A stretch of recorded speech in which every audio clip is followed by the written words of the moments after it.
একজন বাবা, একটি ছুরি আর একটি স্বপ্ন। সেই বাবার কাছে আল্লাহর আদেশ এলো, নিজের সন্তানকে কোরবানি দাও। সেই বাবা রাজি হলেন, এমনকি সেই ছেলেও রাজি হলো। আসসালামু আলাইকুম রহমতুল্লাহি ওয়া বারাকাতুহু। প্রতি বছর জিলহজ মাসে লক্ষ লক্ষ মুসলিম কোরবানি দেন, কিন্তু কোরবানি শুধু পশু জবাই নয়, এর পেছনে আছে এক অবিশ্বাস্য ঘটনা, এক বাবার ভালোবাসা আর আল্লাহর প্রতি অসীম আনুগত্যের ঘটনা।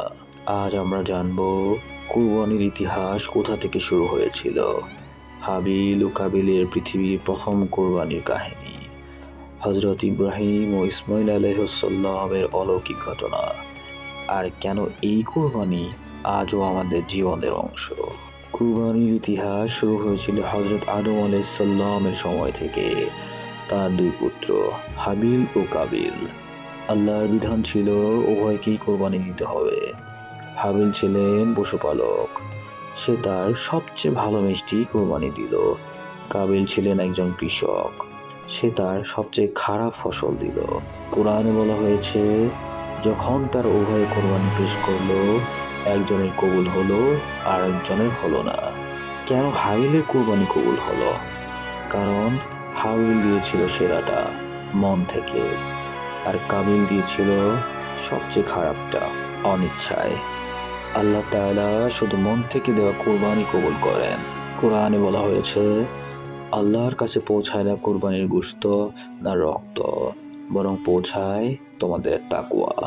হযরত ইব্রাহিম আলাইহিসসালাম, আল্লাহর খলিল, আল্লাহর বন্ধু, এই সম্মান দেওয়া হয়েছে পৃথিবীতে খুব কম মানুষকে। হযরত ইব্রাহিম আলাইহিসসালামের জীবনে ছিল পরীক্ষার পর পরীক্ষা।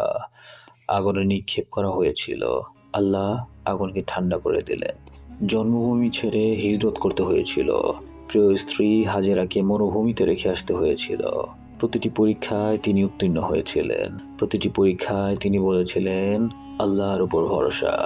কোরআনে বলা হয়েছে, যখন ইব্রাহিমকে তার রব বিভিন্ন বিষয়ে পরীক্ষা করলেন এবং তিনি সেগুলো পূর্ণ করলেন, কিন্তু সবচেয়ে কঠিন পরীক্ষা এখনো বাকি ছিল। বৃদ্ধ বয়সে ইব্রাহিম আলাইহিসসালামের কোনো সন্তান ছিল না। দীর্ঘ দোয়া করেছেন, কেঁদেছেন, হে রব, আমাকে একটি সৎ সন্তান দাও। আল্লাহ কবুল করলেন, হাজিরার গর্ভে দিলেন ইসমাইল আলাইহিসসালামকে। সেই শিশুর মুখ দেখে বৃদ্ধ ইব্রাহিমের চোখে পানি এলো। কিন্তু আল্লাহর আদেশ এলো, মা হাজিরা ও শিশু ইসমাইলকে মক্কার মরুভূমিতে রেখে আসো। সেখানে পানি নেই, খাবার নেই, মানুষ নেই। হাজেরা জিজ্ঞেস করলেন, এটা কি আল্লাহর আদেশ?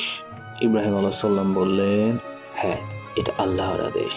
হাজেরা বললেন, তাহলে আল্লাহ নিশ্চয় আমাদের নষ্ট করবেন না। ইব্রাহিম আলাইহিসসালাম চললেন, পেছনে তাকালেন না, কিন্তু দোয়া করলেন, হে রব, আমি আমার সন্তানকে তোমার ঘরের কাছে একটি অনুর্বর উপত্যকায় রেখে এলাম।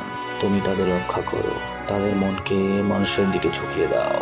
হাজেরা পানির জন্য সাফা ও মারওয়া পাহাড়ে দৌড়ালেন, 7 বার দৌড়ালেন, কিন্তু পানি পেলেন না। তারপর আল্লাহর কুদরতে শিশু ইসমাইলের পায়ের কাছ থেকে জমজমের পানি উতলে উঠল। সুবহানাল্লাহ, সেই জমজমের পানি আজও বইছে হাজার হাজার বছর ধরে। বছরের পর বছর কেটে গেল, ইসমাইল বড় হলেন, বাবার সাথে কাবা নির্মাণ করলেন, আল্লাহর ইবাদতে সময় কাটাতেন। তারপর এক রাত ইব্রাহিম আলাইহিসসালাম একটি স্বপ্ন দেখলেন। তিনি স্বপ্নে দেখলেন তিনি নিজের সন্তান ইসমাইলকে কোরবানি দিচ্ছে। নবীদের স্বপ্ন হয় ওহী, এটা আল্লাহর আদেশ। ইব্রাহিম আলাইহিসসালাম পুত্রের কাছে গেলেন।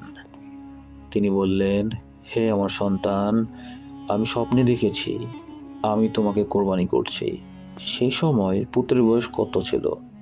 কেউ বলেন 13 বছর, কেউ বলেন আরো কম।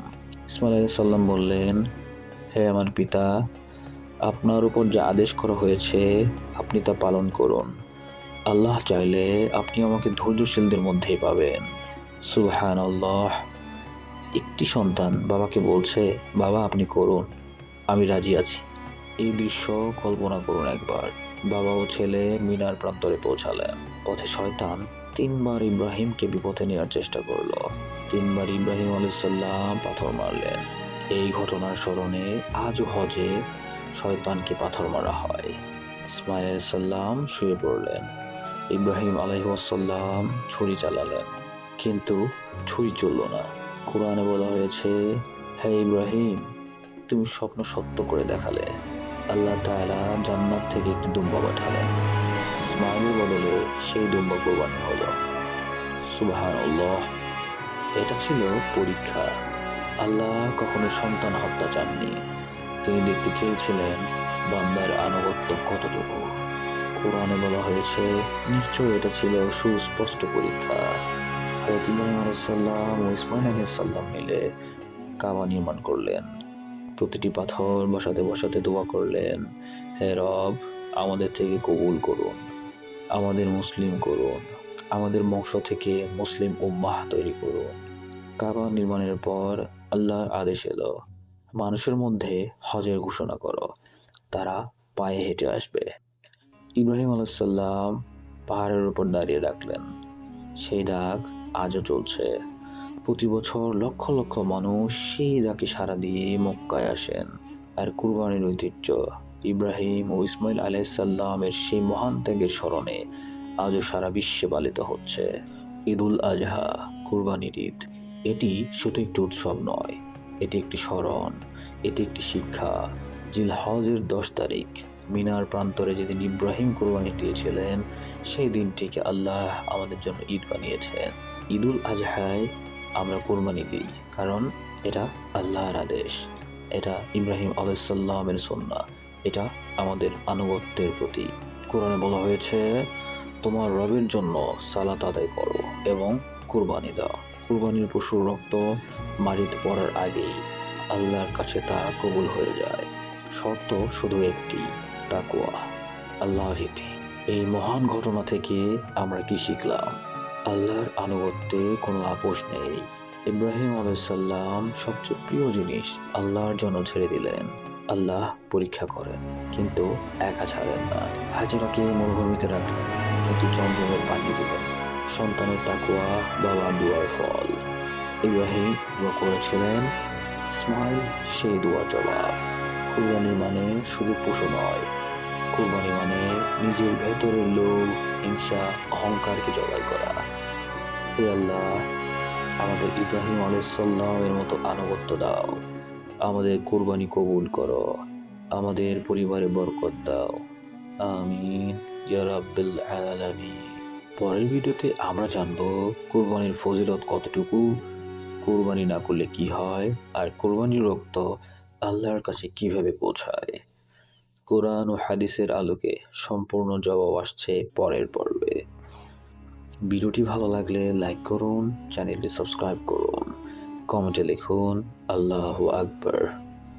আসসালামু আলাইকুম ওয়া রাহমাতুল্লাহি ওয়া বারাকাতুহু।